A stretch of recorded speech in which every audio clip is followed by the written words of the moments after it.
Working Abroad show. Welcome. This week we're looking at tax swing.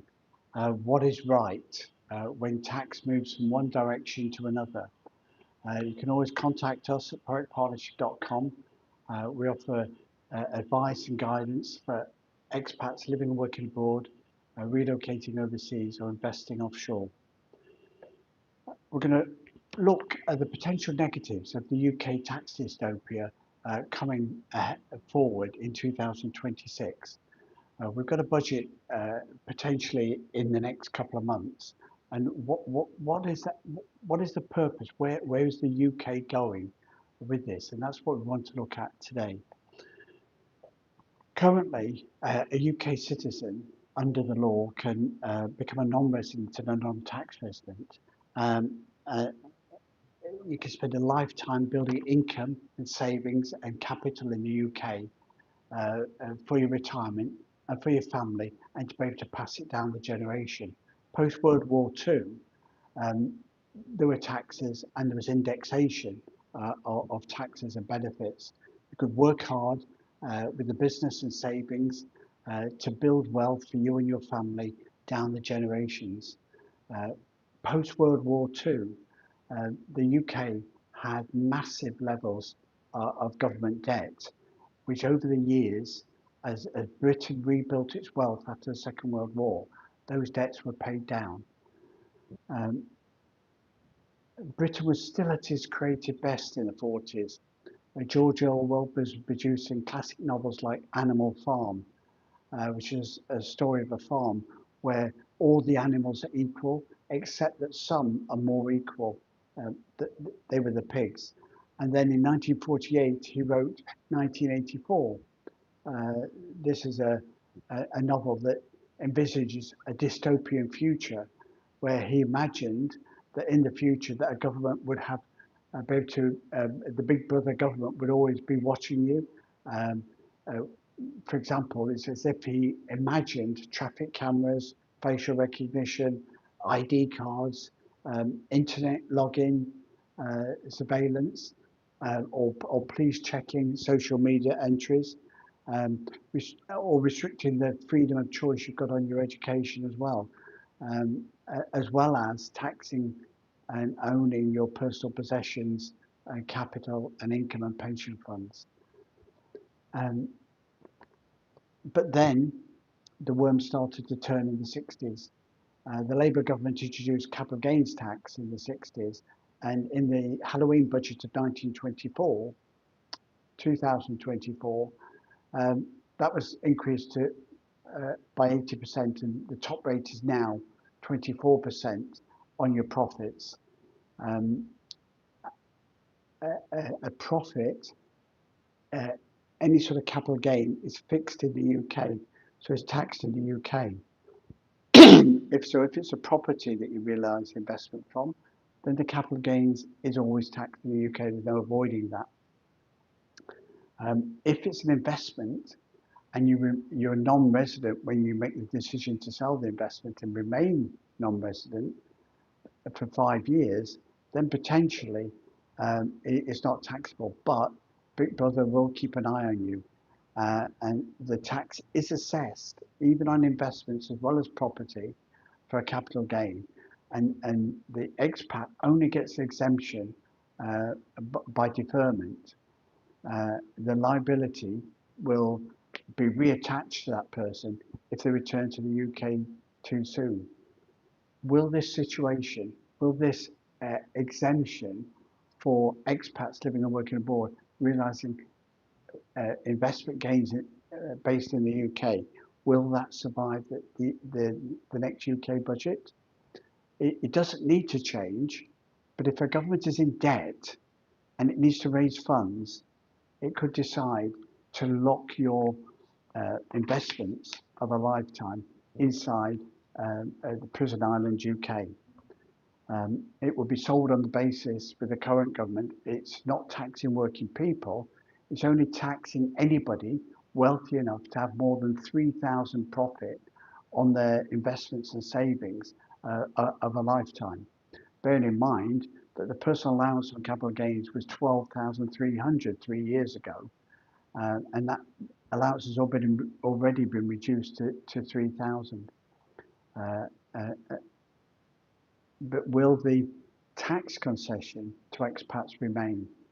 Uh, Noting, if you are living as an expat abroad and there's capital gains in your country of residence, then that capital gains tax will still apply. What we're talking about there is the UK making a switch so that whereas property uh, capital assets in the UK are fixed in the UK and pension capital assets are fixed in the UK, they could also say that investment funds based in the UK are fixed in the UK, and therefore the capital gains always applies in the UK and no exemption for expats. Um, in Cyprus, ProEx EU office, um, they continue to benefit expat residents. There's zero capital gains tax, and there's 0% dividends and 0% interest on tax. So Cyprus uh, uh, residents, UK expats, could realise investments from the UK now and pay no capital gains tax at all. Deferred for 5 years, and then it falls away if they stay outside the UK. That's an option you've got today. In the uh, uh, potential dystopia of 2026 after the next budget, will that still be something that we're allowed to do?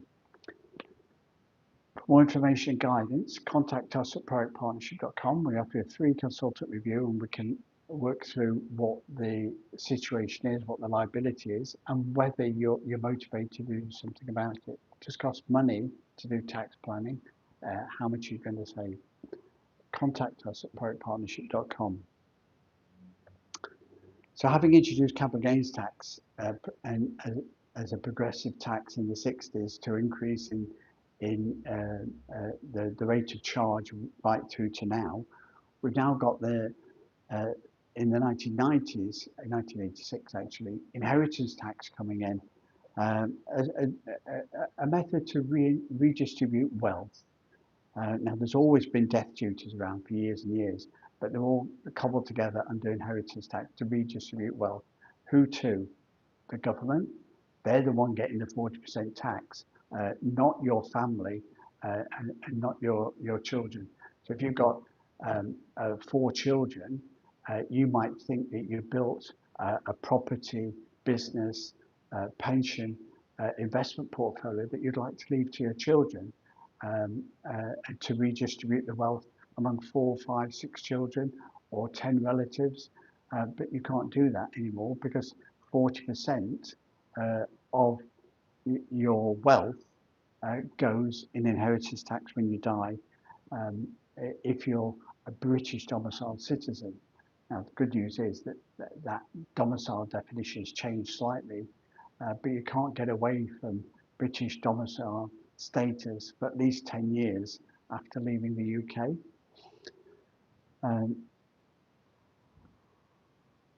So the 40% inheritance tax is there. It's going into the trough where the government devours that additional tax income among the more politically elite decision makers rather than your family. Inheritance is a tax that's become very attractive to Big Brother at the Treasury because we've got an aging post-war population after the baby boom of the 50s and 60s. Those people, 60s, 70s, 80s, they're aging and they're dying now. Spend a lifetime building your investment, savings, property across border, and now you want to pass it down generations. But it's the fastest growing tax in the UK.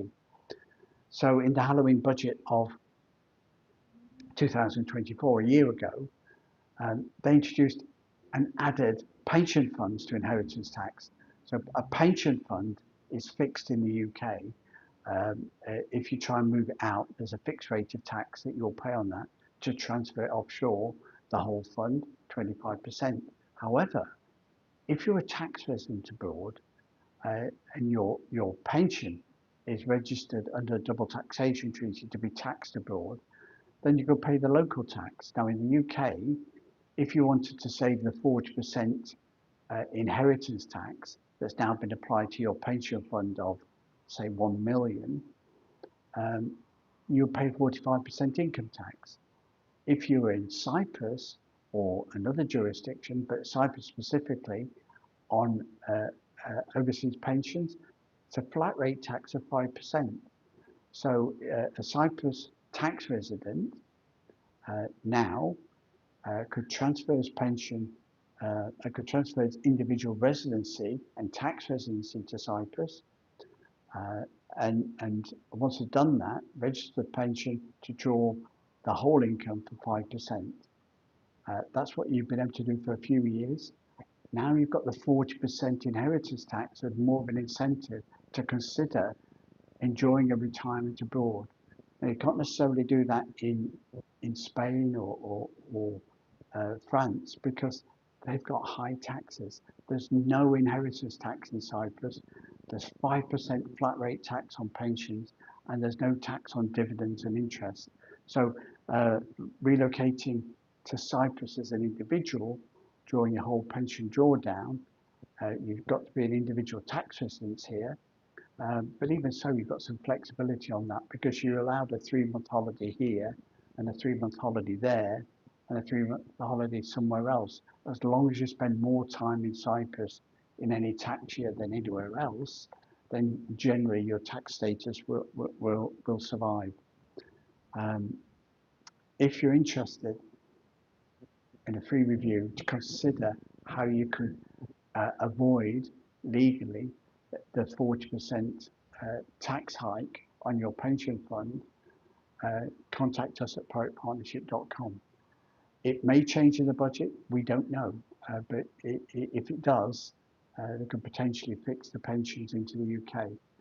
Consider your options, especially if you've already got a holiday home in Cyprus, or you've got the means to become a resident and not resident, tax resident quite quickly. You could potentially be on to saving a lot of money in the near future.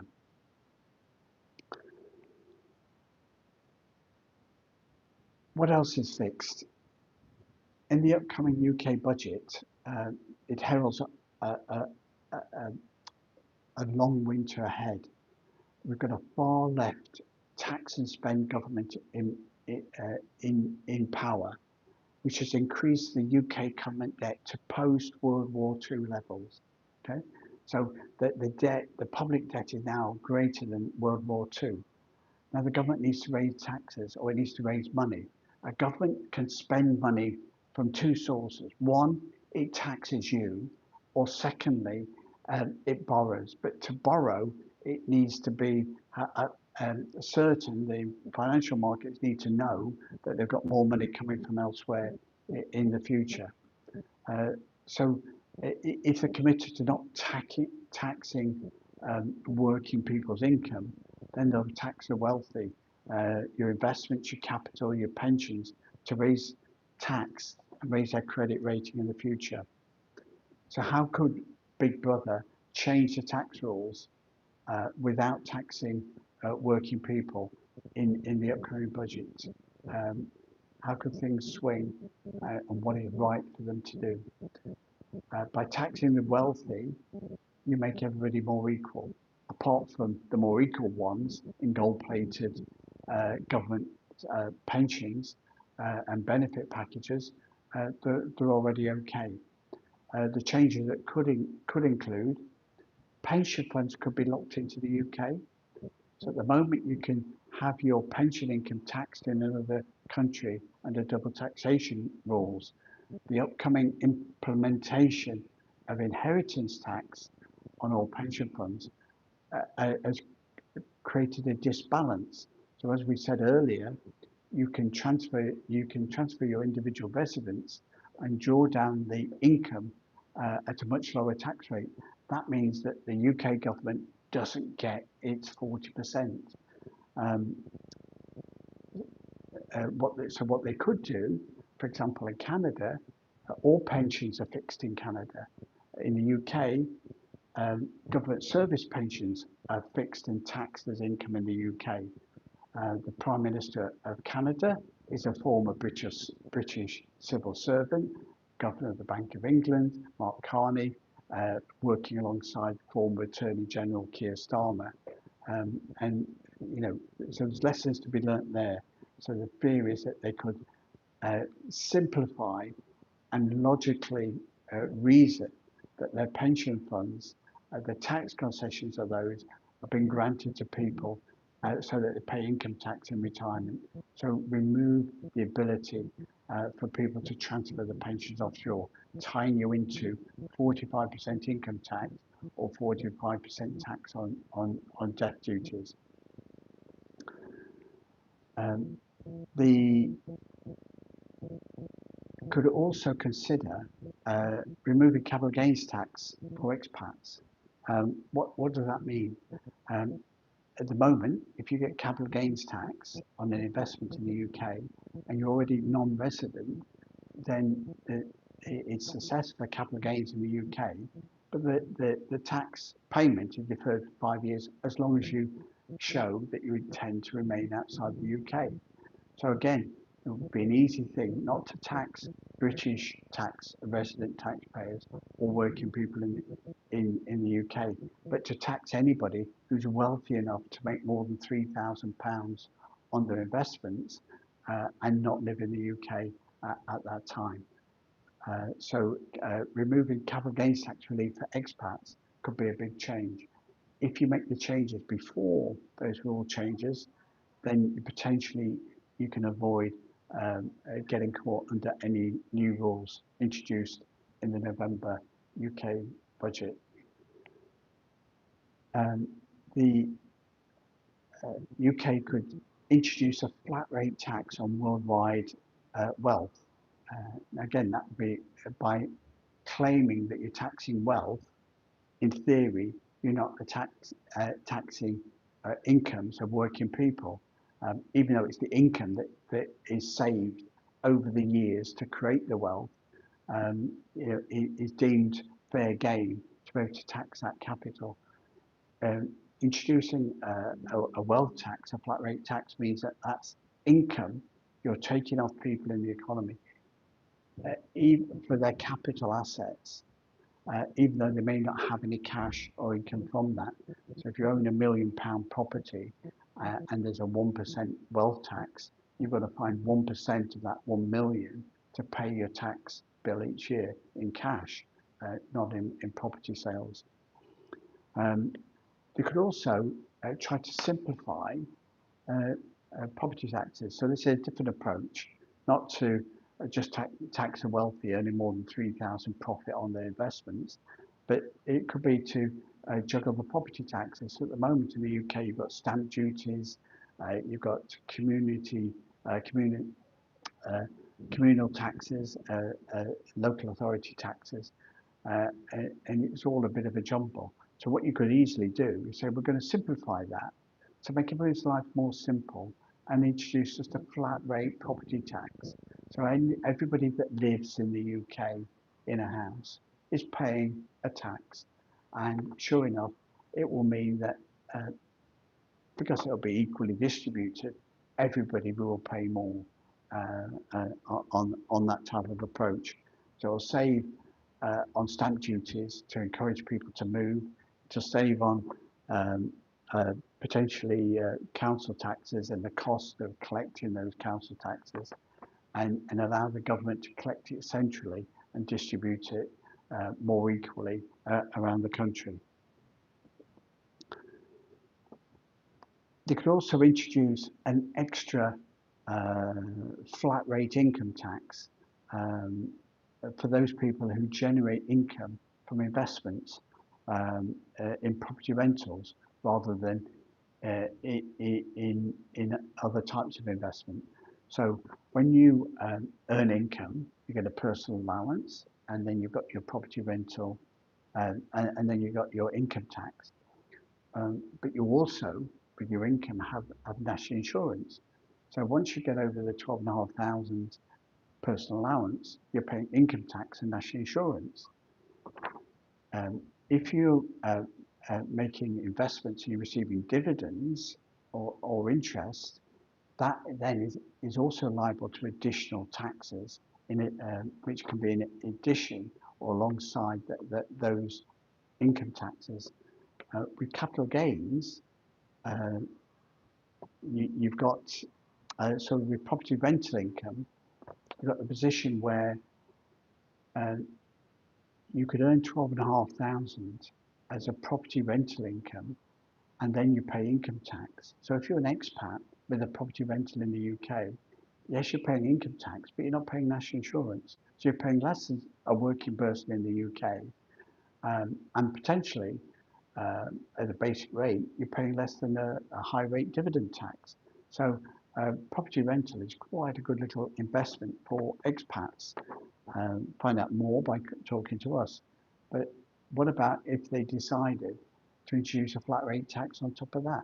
So you don't want to increase the income tax rate. So what you do is you say, I will apply national insurance to property rental income tax as well. Now for expats, there's no benefit to paying national insurance apart from state pension qualification. So that could be a benefit, but better for the government is that they're going to be charging anywhere between 10 and 18% extra on national insurance for that property rental business. So that would be another way of creating either an additional tax or a different tax for unearned income that people earn. Simple way, introduce national insurance on the property rental income market. Where can you find a haven from this tax swing, from the swing away from a fair tax system to one that's more left wing or more right wing? How can you find a haven from all that to get stability? We can't really.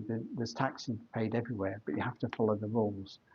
But if you've got a government that's committed not to tax and spend, that provides a decent level of services, then potentially that will be a way forward.